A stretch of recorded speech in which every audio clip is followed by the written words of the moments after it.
Hello, All right. everyone, and welcome to our webinar on using the levels of mastery to support the graduate profile.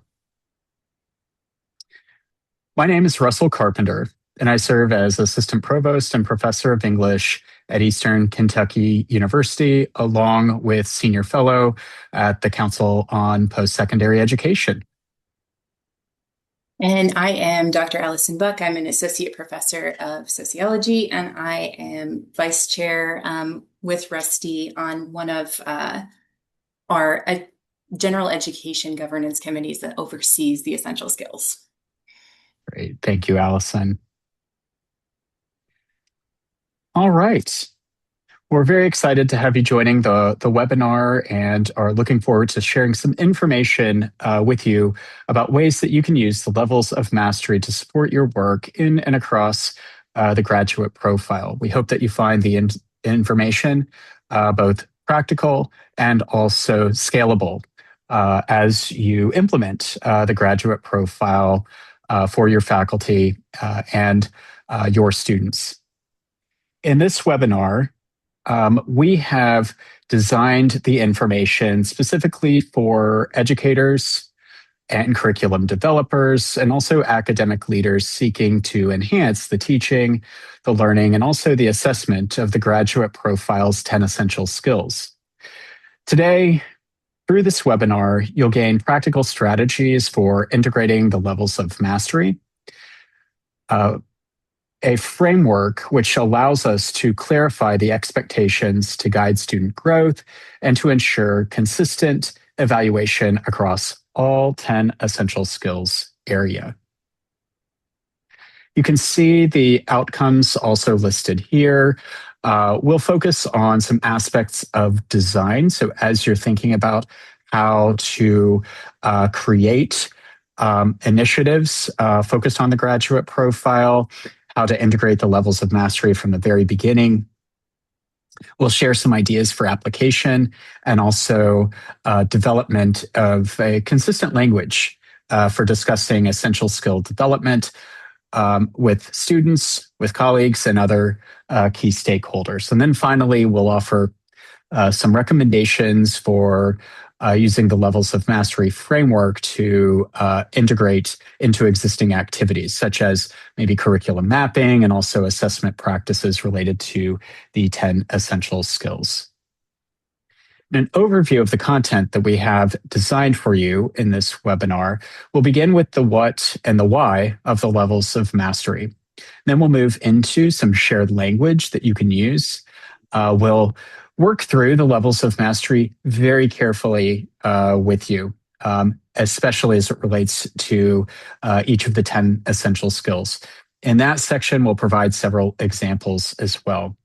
We'll go into a very detailed explanation of the levels of mastery and then provide a case study. So you'll be able to see how the levels of mastery really can operate at your institution as you think about implementation. This could be useful if you're new to, maybe you are aware of the levels of mastery, but you've not really worked with this resource or this content in the past. We'll put that into action for you during this webinar as well.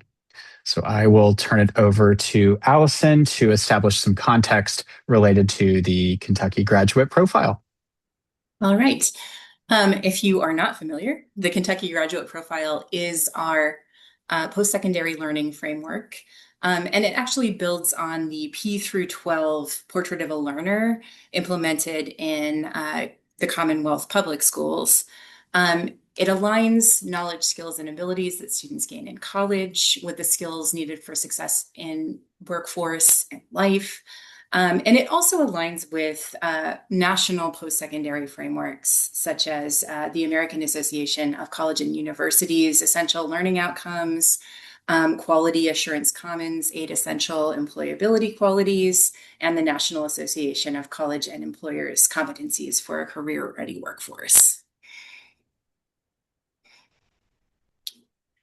All right. These 10 essential skills represent knowledge our students need to be successful to navigate a rapidly changing world after graduation, both in the workplace and in their personal lives.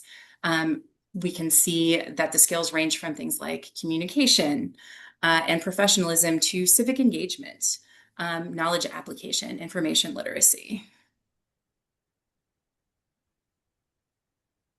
Excellent. Thank you, Allison. So, why are we focusing on the 10 essential skills?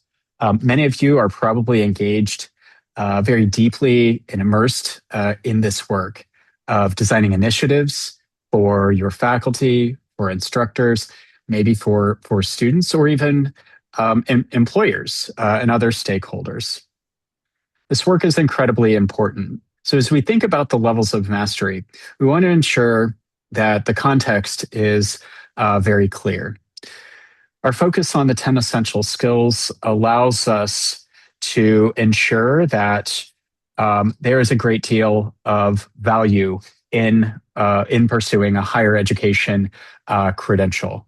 That is, the graduate profile ensures that our curricula are highly relevant for our students and prepares graduates for a relevant, well-aligned, and a responsive career.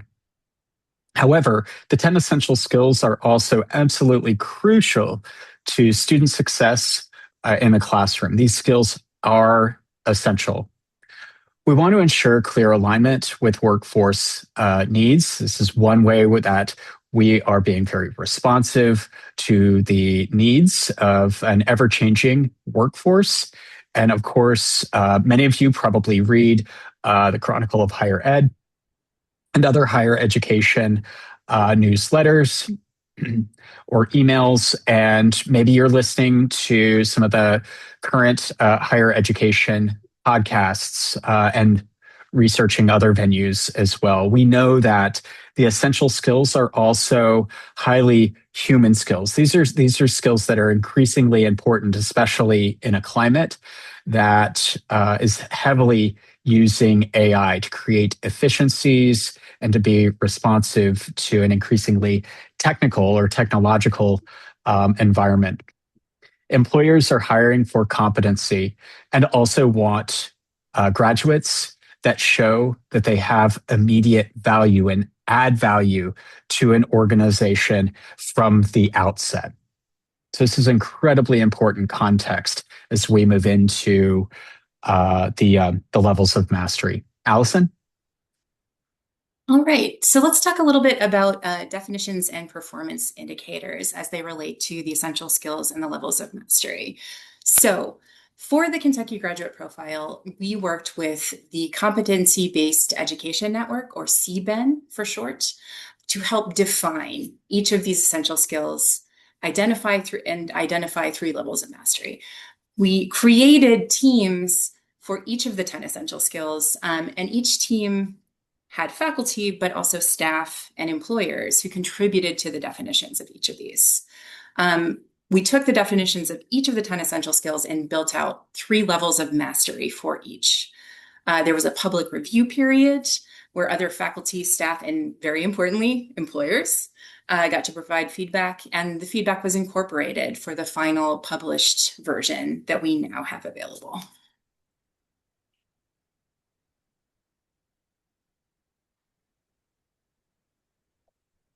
Many of you have likely worked with Bloom's taxonomy before.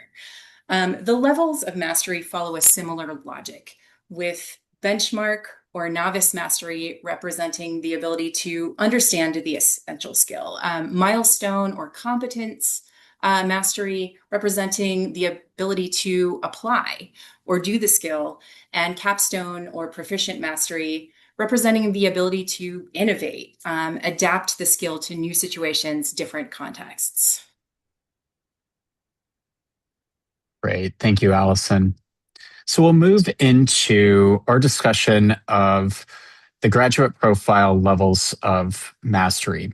And Allison and I will walk you very carefully through the graduate profile levels of mastery and also put each of these into context in some ways that will make the levels of mastery highly kind of useful and actionable as you move toward implementation of the graduate profile. So you can see a snapshot of the levels of mastery here. And in addition to a definition, Alice and I will also explain the levels of mastery for each essential skill. The benchmark level is what is expected of someone just coming into their post-secondary education. Students are often, they're just beginning to acquire the skill, but they still need support. They still need guidance and mentorship. They need feedback. The milestone level is the expectation that usually after an associate's degree or the equivalent, it might be the halfway point in some cases, say 2 years at a university, students can demonstrate the skill with little or minimal or even no assistance, no help or support. And then at the capstone level, the expectation is that upon completion of a bachelor's degree, students will have achieved that kind of capstone level. That is, at this point, they should be able to demonstrate the skill with expertise and also a good deal of precision. It's important to note that there is a progression of learning and essential skill development across each of these achievement levels. And the progression is also value added for the student. And in the future, graduates, and then on the other side, we're thinking about employers. The students are able to show that they have demonstrated that they have acquired and have learned the skill deeply and in transferable ways. This begins at the benchmark level and it moves to the capstone level. And then upon graduation, students are highly competent in that essential skill and are able to explain their expertise and demonstrate that expertise to either potential or current employers. So with that, we will transition to essential skill number one, and Allison will walk us through what skill number one looks like in terms of the levels of mastery. All right, so essential skill one is communication. I think we can all agree that that's something that's important, that that's something that employers want from our graduates.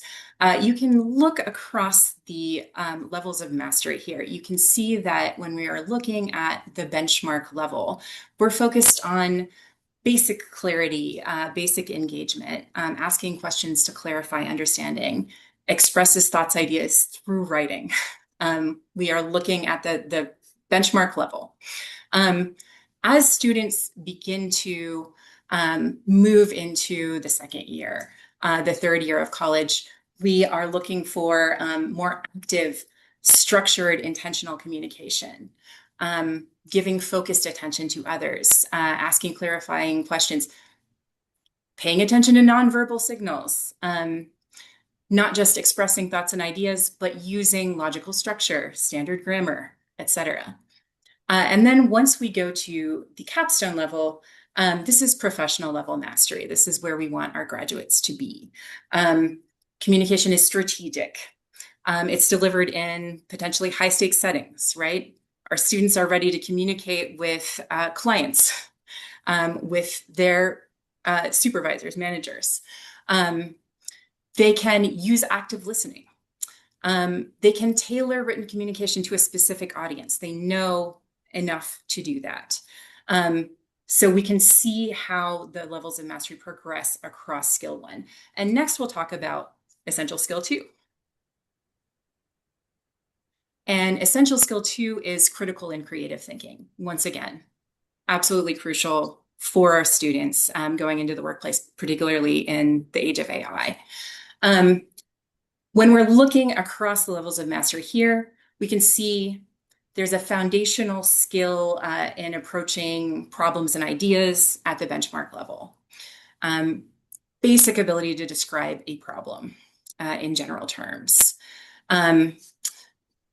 Possible solutions that are loosely connected to the problem. at the benchmark level. Then we move to Milestone. The skills become more structured, research-driven. They're starting to engage in synthesis. They're starting to be able to put together ideas from different sources. Identifying aspects of a problem by using relevant sources, right? Not just describing it. Articulating patterns, relationships, context that are relevant to a problem. And then we move to the capstone level. Again, we are expecting professional competency in the skill at this point. Integrating accurate analysis, comprehensive evaluation, generation of innovative solutions, original solutions. We have students analyzing a problem, using credible sources, bringing in data, evaluating reasonable implications, synthesizing evidence from different perspectives, from different sources, creating innovative conclusions about a problem, and generating potential solutions at this level. And next, we'll talk about essential skill 3, which is quantitative reasoning. All right, so quantitative reasoning. At the benchmark level, this can be a tough one for our students.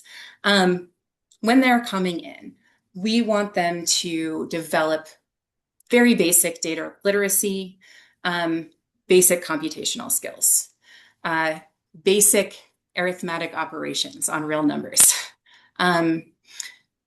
being able to identify key information from data, being able to read a chart or a graph accurately at this level. We move to the milestone level. As they become more advanced with this skill, we're looking towards applying mathematical models to contextual data, using statistics descriptively, applying percentages and stats to describe contextual data. They need to be able to interpret the data, right? Illustrating data using equations, graphs, tables. Then we move to the professional level, the capstone level, professional quantitative reasoning, analysis, critique, the use of data to draw robust conclusions that they're able to defend. They can differentiate between an appropriate and inappropriate use of statistics. They can evaluate the data that they see. They can analyze real-world data and use appropriate quantitative and qualitative strategies.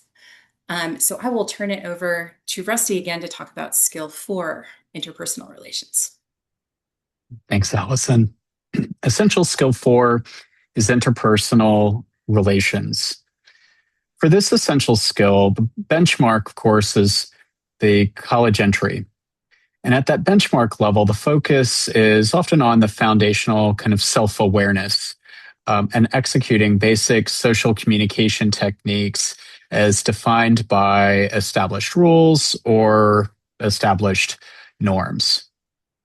Moving to the milestone level, either at the end of 2 years of college or an associate's degree, by the milestone level, the skills shift toward applying self-regulation and communication models to navigate often structured or even low to moderate stakes contextual interactions. These interactions are often in a team setting or a social setting that requires some level of reflection or assessment on the interpersonal interactions within that context. That is key to the levels of mastery and understanding kind of that milestone level for this essential skill. And then moving to the capstone level, and this would be at the completion of a bachelor's degree.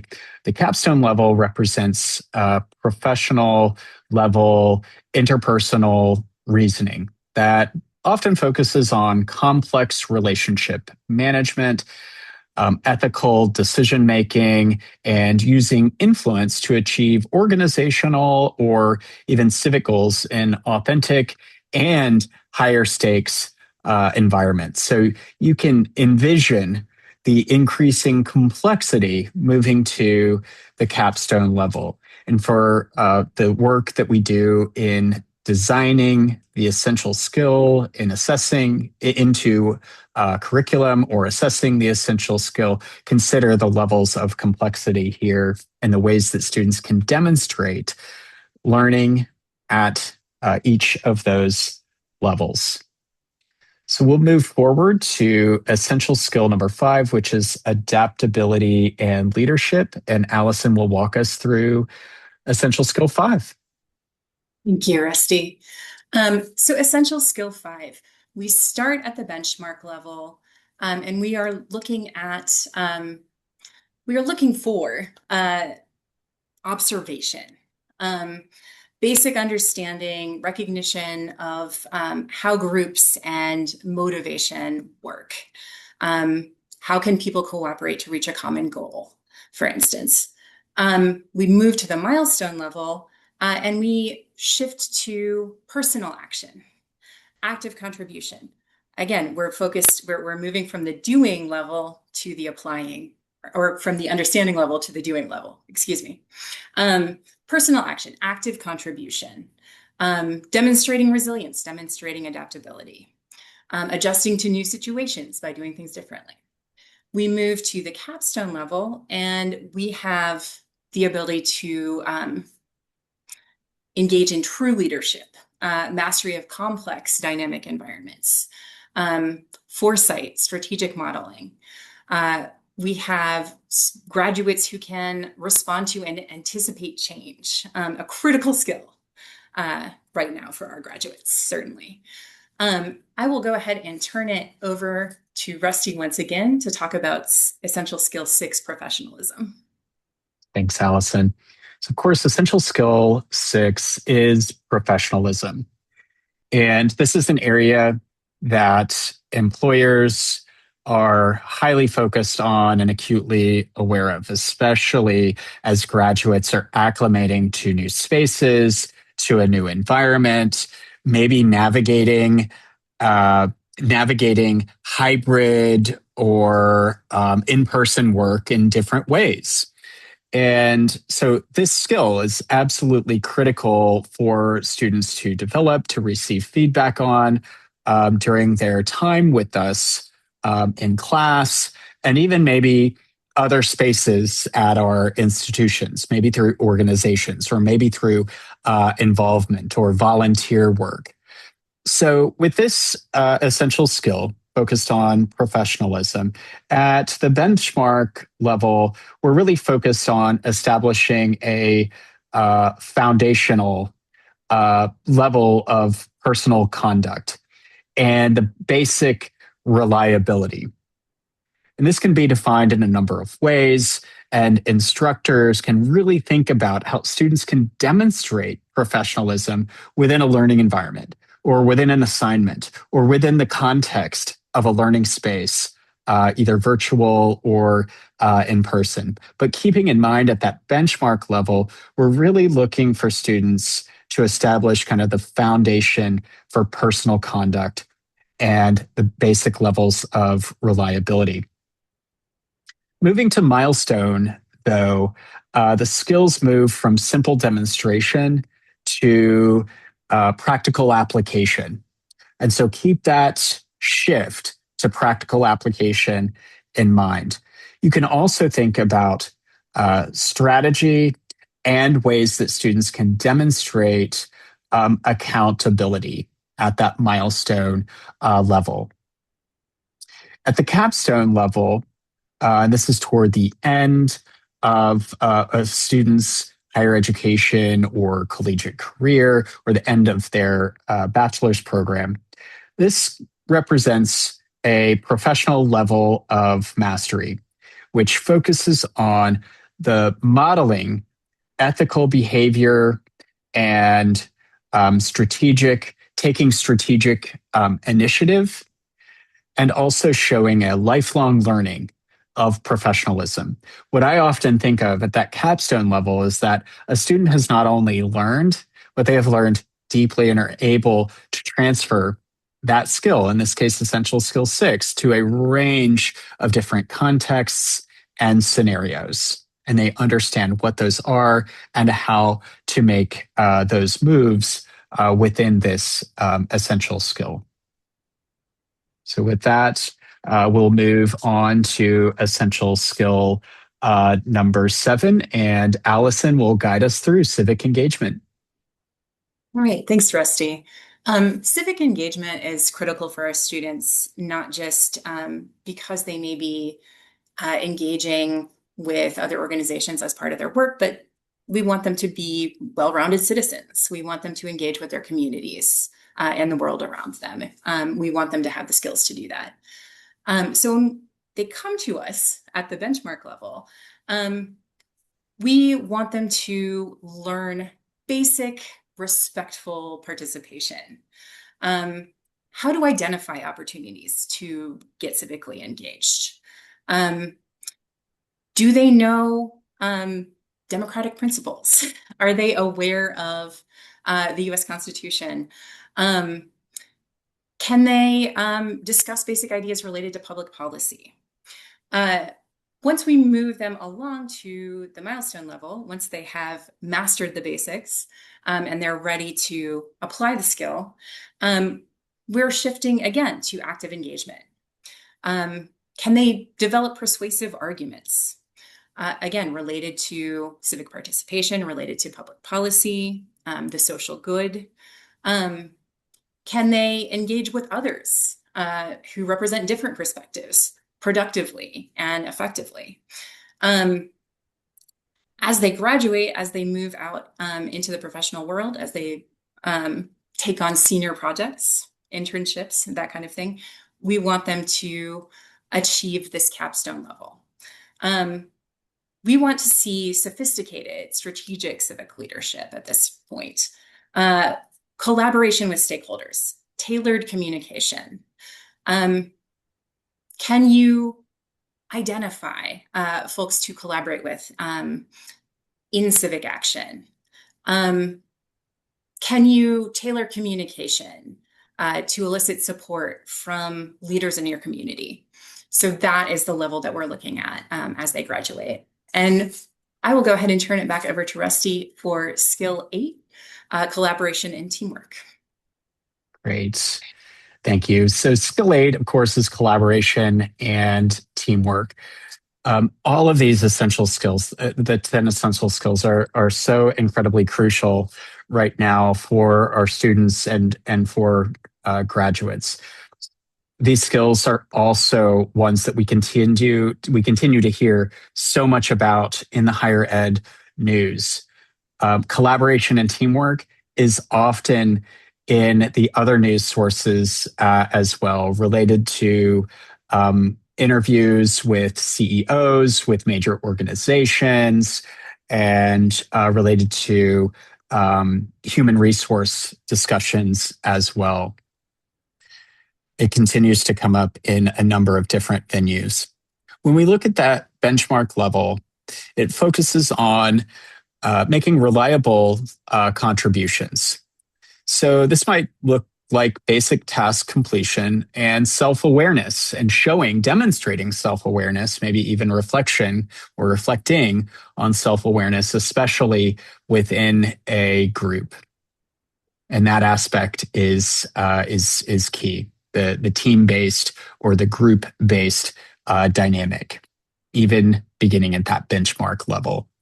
As we move to milestone, that is at the end of 2 years of college, the focus then shifts to making strategic contributions and working toward constructive conflict resolutions, and also adapting to the various and even dynamic or changing team or group needs, showing that that collaboration is present, it's visible, And moving toward the capstone level, though, at the conclusion of a bachelor's degree program, the capstone level represents mastery, of course, which often focuses on team advocacy, fostering cohesion among team members, or even leading collaborative efforts across the members of the group or even across multiple groups. So you can keep these in mind as you're considering implementation of this essential skill, skill number 8, but also designing assessment and assessing learning across the journey that a student might have in acquiring and learning and then demonstrating skill number 8. And so with that, we'll move over to skill number 9, focused on knowledge application. And Allison will walk us through this one. Thank you. So knowledge application, applying the disciplinary knowledge, the skills that they take away from their major, from their studies. This may seem basic, but it's critical. It's extremely critical that we ensure that this is happening and that this is happening appropriately, right? That students are able to connect what they're learning in the classroom to what they will be doing when they graduate. When we look at the benchmark level, we want them to have basic knowledge of their desired career path, basic knowledge of the connection between the skills and abilities that they're learning and what will be needed in the job that they want when they graduate.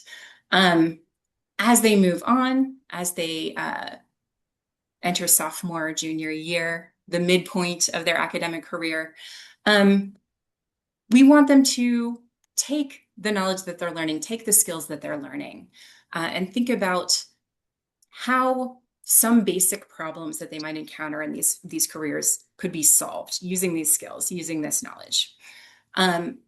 Once we get to the bachelor's program completion level, once they're almost ready to graduate, approaching graduation, we want them to really be confident.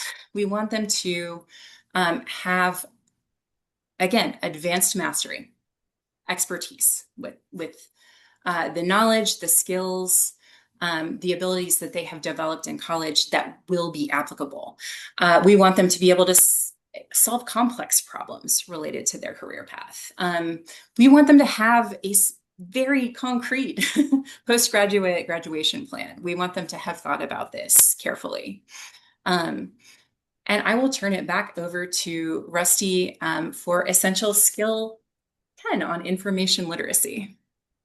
Right. So, essential skill number 10, information literacy. At that benchmark level, we're really focused on recognizing information needs. So this might look like basic searching and even simple source identification. Moving to the milestone, the skills shift to more purposeful research. So ensuring that sources are credible and showing and demonstrating a deeper analysis of source quality. At the capstone level, we're representing mastery of this essential skill, which focuses on strategic research design, critical evaluation, and also a synthesis of complex information, and also, and importantly, informed decision making. So we've covered. Sorry, go ahead, Allison.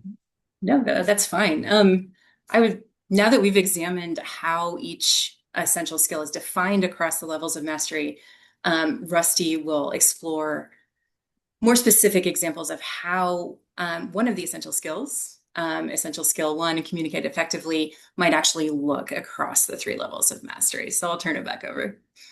Great. Thanks, Allison. And we'll focus on skill number 1, communication.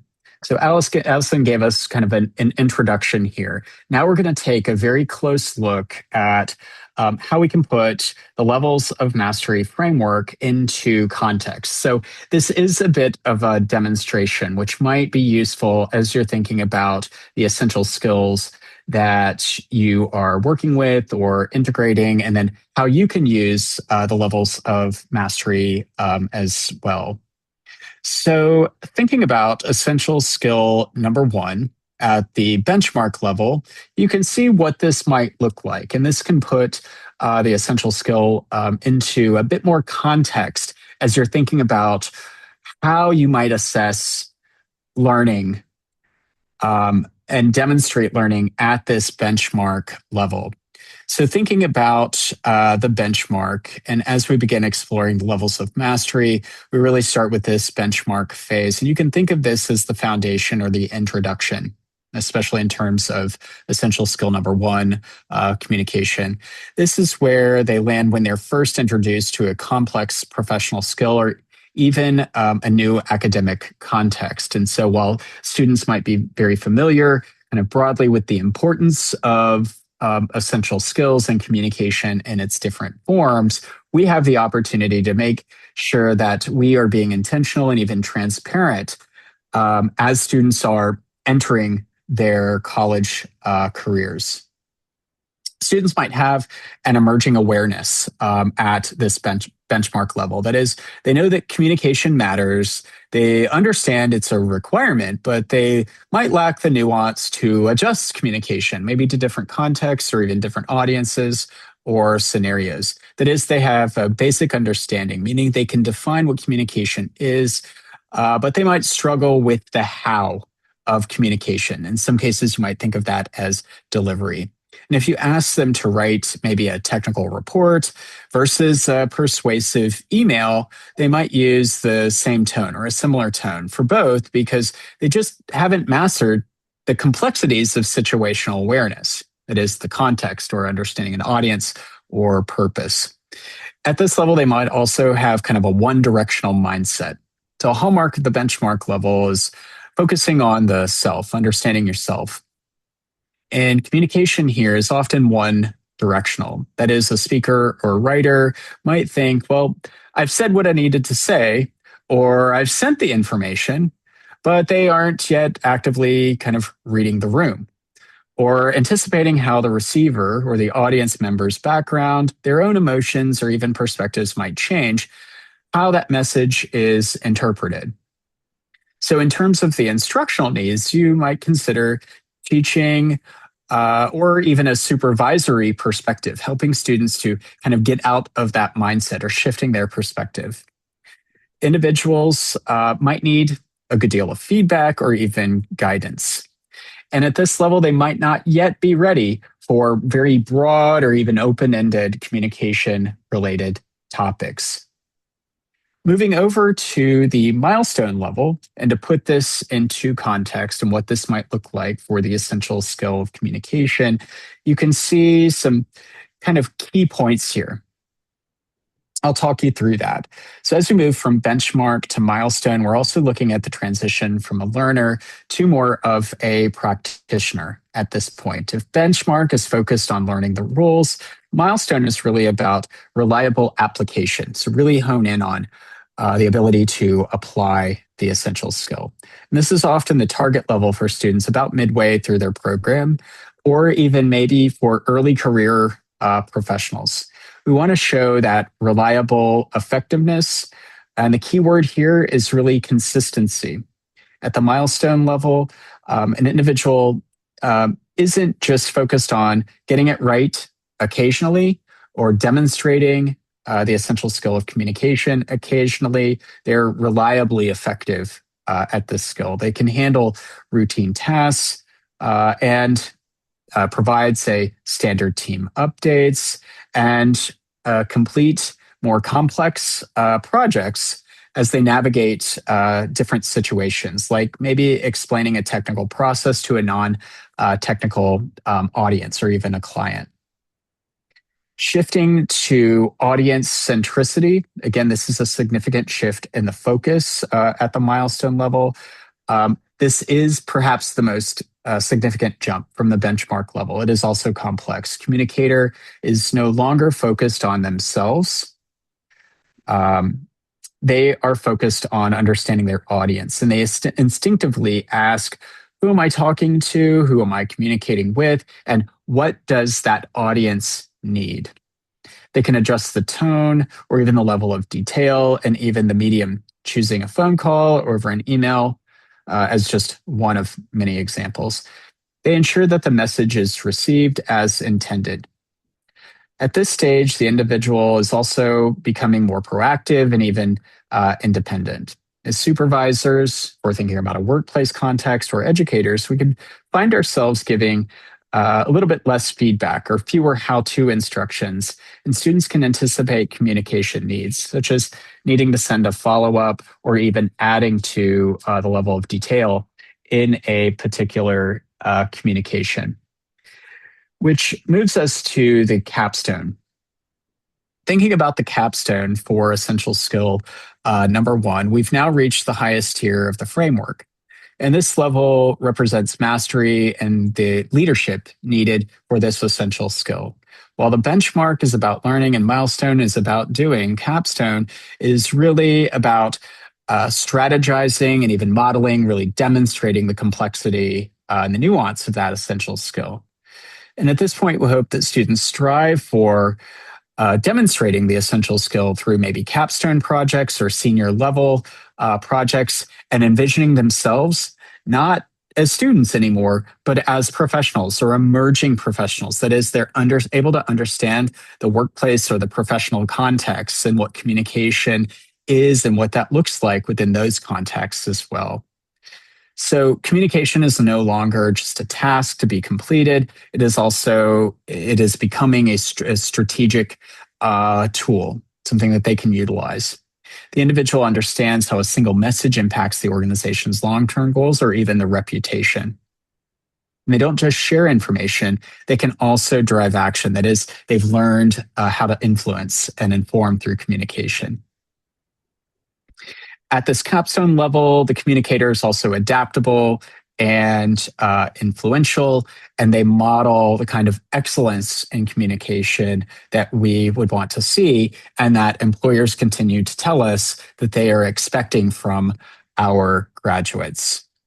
So this person is also a role model at this level as well. They set the standard. And they understand and can understand the complexity, that is, the nuance of communication, especially in different contexts and even higher stakes situation. So with that, we'll now move into a case study. And Allison will show us very carefully a different perspective, faculty perspective of how the levels of mastery can be used in several different ways at your institutions. Allison? All right. Thanks, Rusty.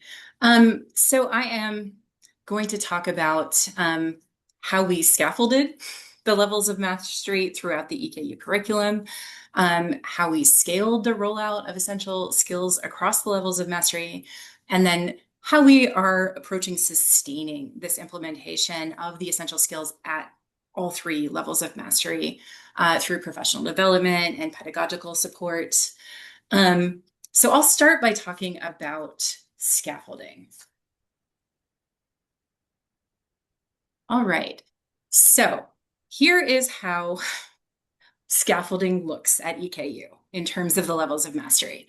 Once again, the benchmark, this is where we expect students to be after entering college in their first year, right? We expect incoming first-year students to arrive with different levels of preparation. Lower baseline level of experience with the 10 essential skills. We have a course called GSD 101 that captures incoming first-year students. We measure the benchmark at this level. First-year students are in the class. We expect them to be at the benchmark level. It works out beautifully. Milestone, essential education. Essential education is EKU's general education curriculum. Students begin these courses usually in their first year, but they are moving through them in their second year, completing them by their second or third year. This is our halfway point. We want students to be doing the skill, applying the skill at this point.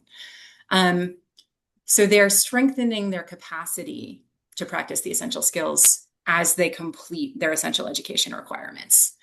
And then we move to the capstone, where students are approaching graduation. And this is going to happen in their major disciplinary courses. Thinking about 300 and 400 level courses, especially in their disciplines. Capstone courses in particular, internships, culminating experiences. So this looks very tidy.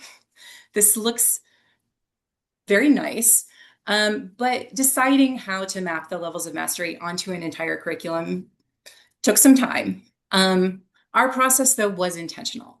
We looked at models from other institutions, looked around the state to see what other folks were doing. We had conversations with our faculty in general education. I am one of those. I was included in those discussions, and was talking to other faculty. We also talked to our curriculum committees and other body approval bodies, and our assessment bodies and personnel. So we were drawing input deliberately from various places across the university. And we ultimately settled on this, which implements the levels of mastery again at these various points in our students' academic career. And I will talk next about scaling that. So scaling the levels of mastery. Because of this scaffolded approach, we've been able to scale the rollout of the essential skills based on their level of mastery. So the initial integration of essential skills into our GST courses happened in 2024. We began the revision of our general education curriculum to essential education in fall 25, and it will be fully implemented this coming fall. And then we will be engaging in more thorough completing the mapping of the essential skills at the program level in from spring 27 to spring 28 and have full implementation there by fall 2028. And that gradual approach has been a huge boon. From a faculty perspective, this allows us some time to adjust. It allows time to implement at one stage, see if there are places that we need to refine as we're implementing the next kind of level in our scaffolded approach. I will go ahead and talk about our efforts to sustain this as well. So, sustaining and supporting the essential skills across the levels of mastery. We want to make sure that they're meaningful. We want to make sure that essential skills across these three levels, it is meaningful. The connections between each level are retained. And this is an effort that is enduring. So how do we do that? We do that through professional development. We do that through support for instructors. Those arose out of intentional coordination across different units. The graduate profile team, enormously instrumental in beginning this process in particular, and as well as sustaining it and designing the next stages. Our internal essential education governance structure, again, engaging with faculty, getting faculty, particularly faculty teaching general education, involved, making sure that deans and provosts are aware of what we're doing, and that everybody is on the same page.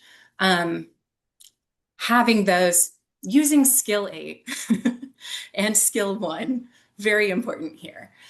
So how does this look? This looks at the benchmark level, there are annual trainings focused on the essential skills at that benchmark level of mastery. Reviewing course assignments for essential skill alignment annually, revising them to ensure continuous improvement, ongoing refinement of these assignments. At the milestone level, we just finished delivering a spring PD series, and we have some planned sessions already for the next academic year related to supporting general education faculty with the implementation of the essential skills at this milestone level.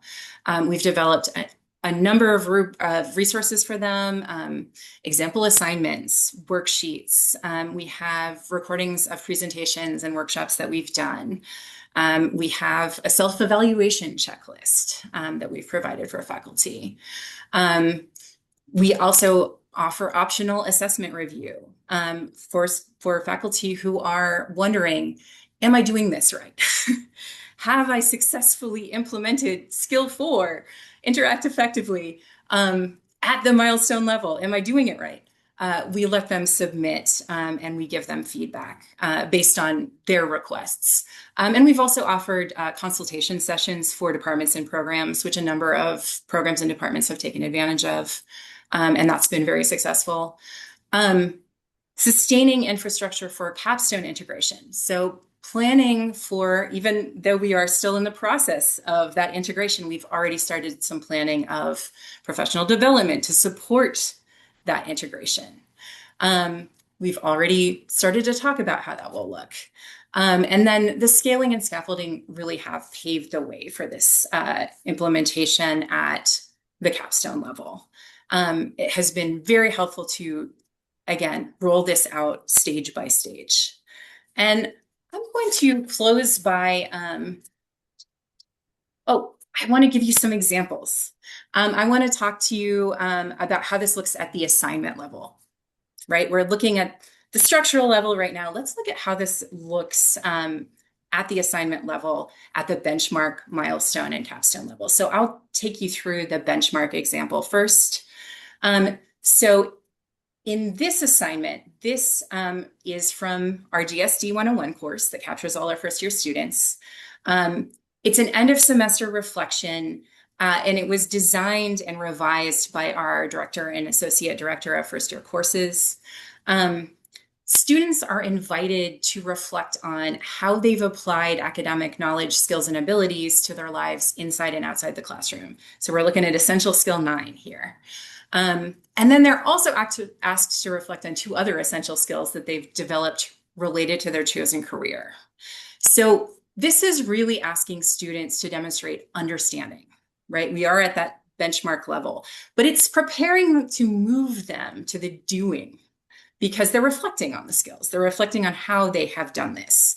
We know that this is benchmark. We don't expect students to have that more sophisticated milestone level yet. So there is also a list on this assignment that tells them all the different activities that they've done in GSD 101 and which skills were involved in that. So this is an excellent example of a benchmark level assignment, how that could look. And I will go on and talk about a milestone example.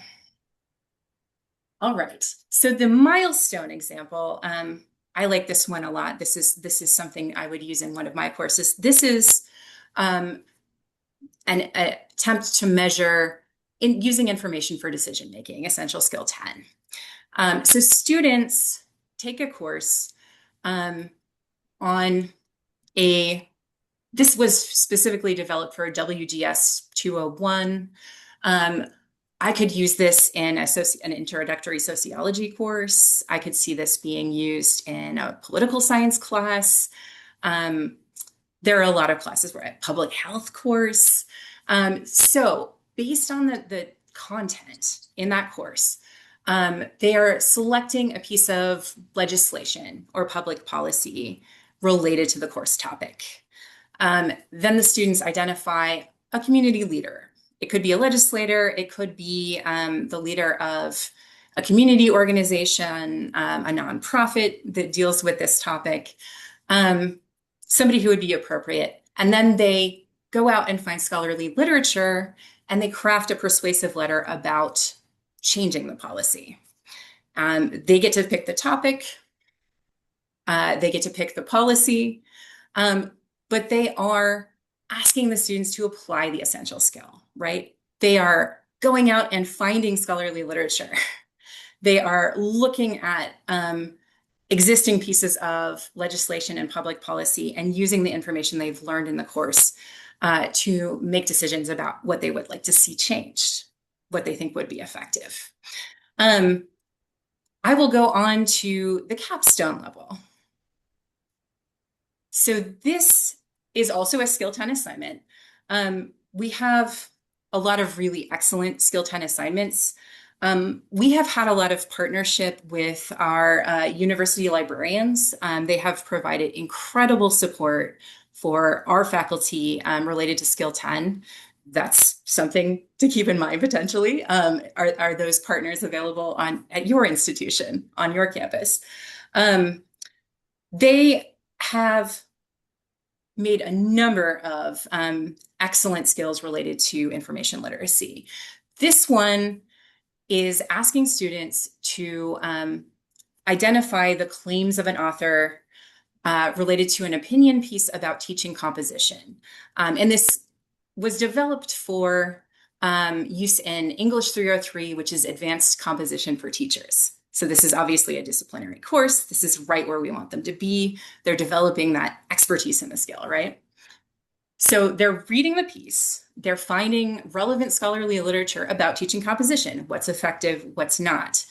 And then they're trying to identify what is the consensus? What do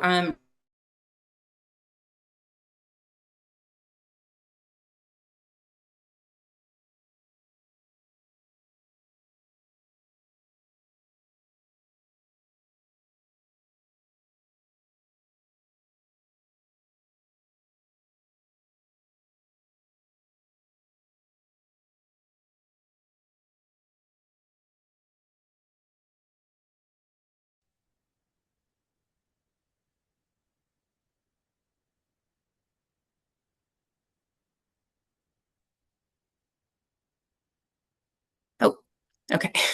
I apologize, folks. I'm not sure exactly what happened there. My Zoom just went away. But we can adapt to changing circumstances, just like we want our students to do. So again, this evaluates that skill at that capstone level.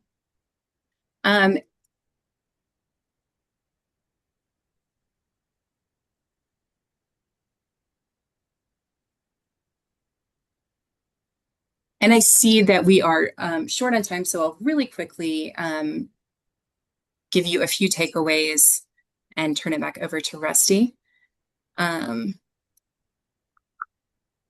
We'll talk about a few lessons learned. Okay. So building on existing strengths. For instance, is learning already scaffolded? It is at most higher education institutions. How is it? Can you use this in implementing the levels of mastery? Which areas need more support than others? What resources are needed to support implementation? Implement with intentionality. How can implementation be scaled? Does it need to all be unrolled at one time, or can it be implemented in stages? And then can you incorporate some backward design? How can your goals shape the planned implementation? Let's start with the goals and plan from there. And both of these steps, or all of these steps, require a lot of talking with other stakeholders. And on that note, I'll turn it back over to Rusty. Excellent. Thanks, Allison. That was very useful. So in closing, we'll offer some ideas for incorporation and also consistency. You can use the levels of mastery to improve communication with both students and even employers, maybe with faculty, and ensure that the language is clear and transparent and also consistent. The levels of mastery provides a consistent terminology that can bring everyone into involvement with the graduate profile work and ensure that everybody has access to the same information. We hope that the explanation of the levels of mastery, we hope that information was useful, and also providing a closer look and even some contextual examples that Allison provided for you as well. With that, there are a lot of great graduate profile resources that are available in the Resource Center and also the toolkit. And for those of you who are interested, you can use the URL or the QR code to document your participation in this Levels of Mastery webinar. With that, Thank you so much for joining the webinar. We hope you found the information and the examples useful as you move forward with your graduate profile work. Thank you, everyone. Thank you so much.